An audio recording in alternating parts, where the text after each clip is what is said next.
Markets on air, with a focus on Egypt, power in the desert. Just outside the Egyptian capital Cairo, the Siemens Corporation is building the world's biggest gas-fired power plant, one of 3 identical units. The combined plants will eventually provide 45 million people with electricity. But why do the plants use gas as the fuel? So because Egypt is very rich in gas resources, we have our own gas fields. So this is the cheapest and most convenient power source for the Egyptian electricity. The €6 billion construction project in the desert is an enormous logistical challenge. Many building components are shipped in from Germany, often taking weeks to arrive at the site. Local companies mainly provide steel and other metal parts. The power plant construction has already given a huge boost to the job market here. 6,000 people are employed at this site alone. Egypt has long suffered from power shortages. Blackouts often last for hours at a time. And without power, people like carpenters can't do their jobs. We hope things are getting better now. It was bad last summer with all the power cuts. All 3 plants should be online by 2018, providing electricity to half the Egyptian population. For Siemens, the project is the biggest contract in the company's history. For Egypt, it's an opportunity to raise living standards and lay the foundation for sustainable economic growth. €5.5 billion. That's the value of goods and services traded between Egypt and Germany in 2016, a 10% increase on the previous year. That growth is due in part to Egypt's increasing political stability and attractiveness to investors. One focus of economic cooperation between Egypt and Germany is the rapidly growing Egyptian energy sector. Following China, Germany is Egypt's most important trading partner.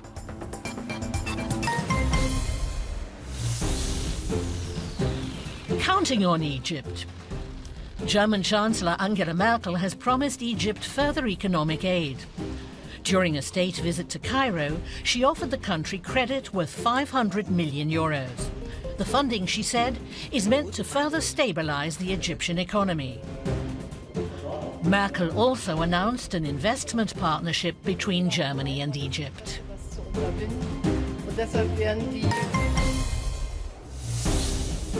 Record dividends. Germany's top 30 listed companies that make up the DAX index are paying out more dividends than ever before, reaching a new record of €31.7 billion for the past fiscal year. Payouts have risen since 2014, according to business consultant Ernst & Young, except for a slight drop 2 years ago. Luxury car maker Daimler is paying out the highest dividends again this year.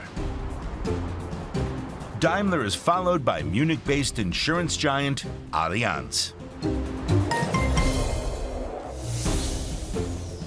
Getting smarter. Digitalization took center stage at this year's CeBIT trade fair.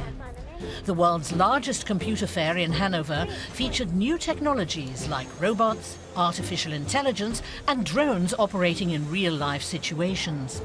Germany's digital association Bitkom says more and more manufacturers are turning to Industry 4.0, creating smart factories with networked production. This year's CeBIT partner country was Japan. Rostock-Warnemünde. The oldest Hanseatic city on the Baltic was restored to its former glory years ago. With some 200,000 inhabitants, it's the biggest city in the state of Mecklenburg-Vorpommern. The maritime industry is one of the region's biggest employers, with firms here employing more than 10,000 people. The Liebherr Company, for example, builds modern cranes here for harbors around the world. And following their takeover by Malaysia's Genting Group last year, the former Nordic yards in Rostock, Wismar, and Stralsund have come back to life and are once again building cruise ships. Rostock is also a center for the wind power industry. Turbine manufacturer Nordex is based here. It's one of the biggest companies in Mecklenburg-Vorpommern. And with its seaside resort, Warnemünde, the city has become a popular tourist destination. Last year, overnight stays rose to nearly 2 million. Rostock now wants to attract more foreign visitors.